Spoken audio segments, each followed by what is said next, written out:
Hello and welcome to another installation of Motivating Moments. I am your motivator for the week.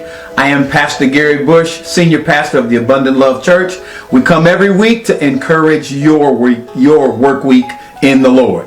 Here in the month of February, we've been speaking from this theme, like a good neighbor. And we found that theme in the book of James, chapter number 2 and verse number 8. And it reads, "If ye fulfill the royal law according to the scripture, thou shalt love thy neighbor as thyself, ye do well." And so James tells us that we're doing well if we fulfill or keep the royal law, which is to love your neighbor as yourself. And so we've been talking about being a good neighbor, not like State Farm, but a good neighbor according to the scriptures. You know, remember that song that Mr. Rogers sang? I have always wanted to have a neighbor just like you. Well, that depends on what kind of neighbor you are. A good neighbor doesn't bother me on Sunday.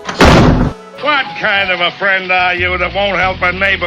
I am blessed to have the greatest neighbors in town. I won't mention their names, but my neighbors on the east and my neighbors, or rather on the north and the south, are the best neighbors in the city. And if you're going to be a good neighbor, you need three things for sure. You need to have compassion, you need to have kind words, and you need to have kind deeds. Today I want to talk about kind words. Kind words are absolutely necessary for you to be a good neighbor. You want to say the sort of things that encourage and that build up people. Nobody wants a neighbor like Mrs. Kravitz, always looking through the blinds and finding fault with what they do. Adna!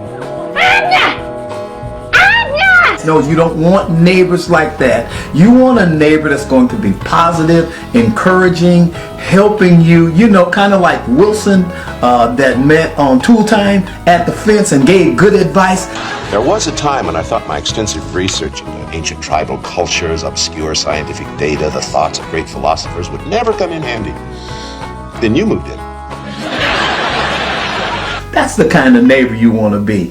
The scripture tells us that no corrupt communication should come out of our mouth. And so we should say the kind of things that are encouraging. Incidentally, one of the definitions of love is love works no ill towards its neighbor. So to be a good neighbor, you want to have kind words. If you can't say anything good, you know, they say if you can't say anything nice, don't say anything at all. I'm sorry. Keep going. I don't know where that came from. Go ahead. Oh, I think there's a K in knucklehead.